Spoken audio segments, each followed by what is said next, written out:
Given how important orthogonal basis vectors are, there is a process created by the Gram-Schmidt procedure in which we can take any basis functions or vectors and orthogonalize them into a set of bases that are orthonormal or orthogonal, depending on what you want. And here we have a great example of using polynomials to create the Lagrange polynomials, as we see in several chapters in E&M and other texts. They're just orthogonal polynomials, one of the many variety, but we could define them using the Gram-Schmidt procedure on the interval for -1 to 1. Let's see how this works. So this procedure is pretty long, so we need to brace ourselves. Our first step is to define the bases that we need to make orthogonal to one another. In this case, we have 4 bases, which are the first 4 polynomials: x to the 0, x to the 1, x to the 2, and x to the 3. Okay, the first step in this is because we want a normalized basis function, or we want an orthonormal basis, we need to normalize this first one, which is pretty easy. And so what we need to do is to make a unit vector out of the old vector and call it the new vector. So that's where the primes will come in. And to do this, we have to normalize. In this respect, we have to use our inner product definitions, where if we have a discrete basis and we're just components, we do the magnitude squared of each component, add them together. We've seen that before with dot products. Now for functions, which is what we are in this case, we have to use the yellow definition, which is the f star f. We've seen that a ton of times. But this is a new way of normalizing, so to speak, where we take the inner product and the square root of that. And so this is what we define as the norm of the inner product space, is that we have the double bracket of whatever our function or vector is, which is the inner product of the thing with itself, in the square root. Now, if we look at it like a dot product and we're just finding the magnitude of a vector per se, we saw that we just took each component squared, added them together under the square root. So a lot of these things aren't new necessarily in concept, but a new application. And so since we have functions here, we need to use the yellow definition, and our bounds are from 0 to 1, or 0 to 1, -1 to 1, and you see we just process through. I'd also like to take a moment here before we get deeper into this that these ket vectors represent a function. They are not necessarily, equal to by, mathematical equivalence or things of that nature. So just be aware that these ket vectors are representatives of what we're actually trying to do. It just makes the procedure and the notation a little bit cleaner. So normalize the first one, which is what we do here. And we see, after normalization, we see that we get our first basis vector. So that's awesome. And now from this, we judge everything else or base everything else off of this one. Okay, so the next step, in which you may remember physically, is that we must now remove the projection of the second vector, e2, along the new vector, e1 prime, and that's what's going to make them orthogonal. If I remove the overlap, then they can become orthogonal, i.e. inner product 0. And if you remember, we had the projection operator as such for any normalized vectors. So that's pretty cool. And, as much as this becomes annoying with the notation, we keep seeing this projection operator. So just, keep it in mind every time you start one of these problems. And so, we want to normalize that after we subtract the projection, we want to normalize it because we want an orthonormal basis set. So that's what we have written here, and this is what the form looks like. Oftentimes you'll just see that the new vector e2 is equal to e2 minus the projection of e2 onto e1 prime in the e1 prime direction, because these are vectors. We have to take off that component and add component to component wise. We've seen that before, no big deal. But here we often in Gram-Schmidt processes just see this first, the numerator is equal to the new vector. Here we're tasked with also normalizing it to create an orthonormal set. So that's why you see we're dividing by the norm here. Here you see we have two inner products that we must, or rather one inner product that we must facilitate, and that's this thing, e1 prime e2. Here's the integral for that, but you notice that x over symmetric bounds is just an odd function, so the odd integrand over symmetric bounds yields 0. We like that, and we'll use it quite often. Let's go down and normalize this now. So now that we see that our integral yields 0, there's no projection overlap, perfect. We see that this 0, we don't have to take any component of the new E1 prime, so we're actually just left with normalizing the vector itself. Not too bad.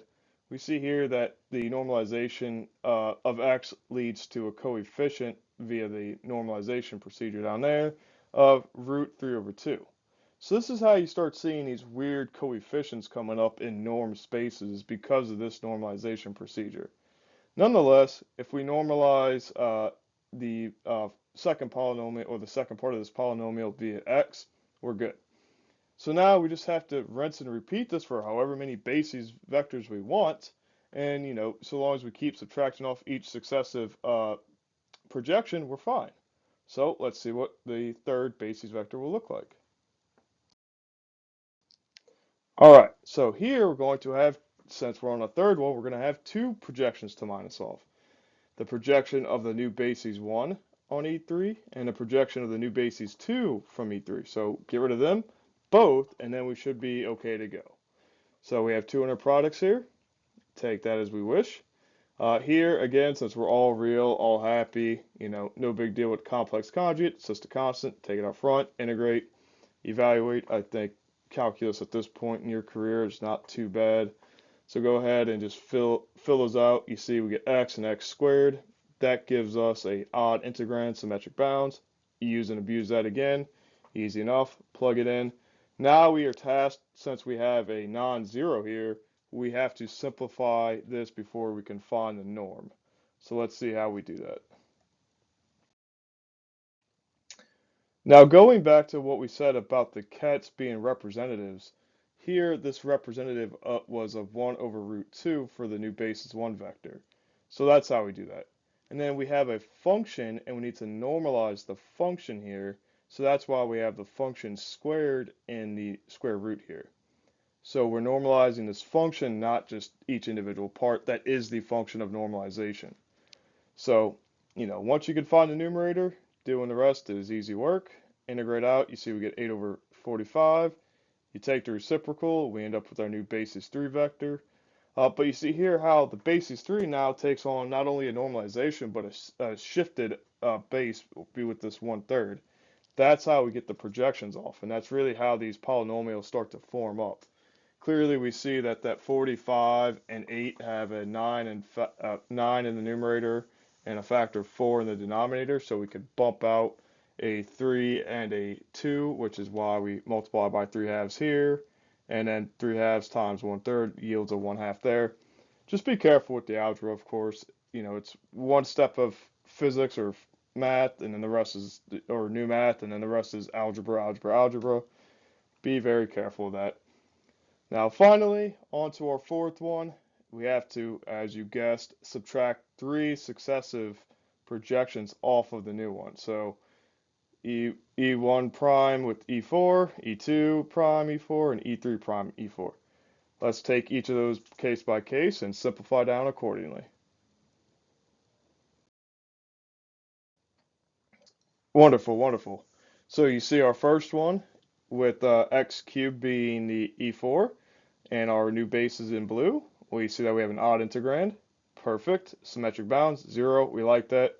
Here we're going to have to do a little more work since we have an even integrand with symmetric bounds. But nonetheless, a quick, use Wolfram Alpha or Symbolab, whatever you'd like. You can get a quick answer there. Heck, even some calculators have really good integration now. But nonetheless, get that done pretty quick. And then this last one, of course, is x cubed multiplied into here. That gives you x to the 5, x to the cube on that 1/2. So you're odd either way. Cool. We see that that's 0. So we don't have projections from E1 or E3. So that saves us a huge headache. Wonderful.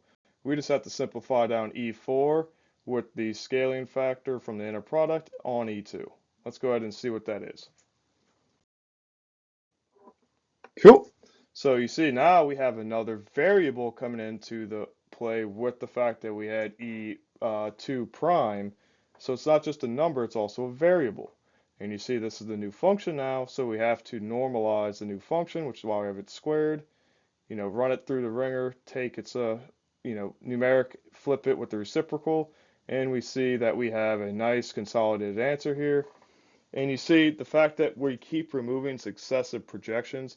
This is a great thing to program a computer to do because nobody wants to sit there and keep minusing projection, projection, projection into infinite amount of spaces. So be aware that although this procedure can exist, this is why we look at functions like the Lagrange polynomials and other orthogonal polynomials the way we do, because we can keep extending them out into infinite bases. So this is what we mean when we say there's an infinite dimensional space in math.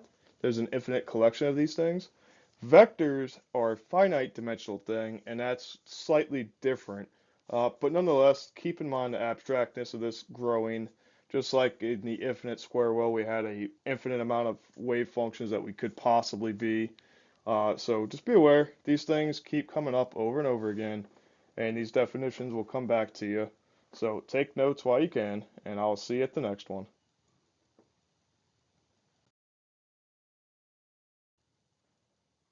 As always, thank you for watching, and until next time, stay curious, happy learning.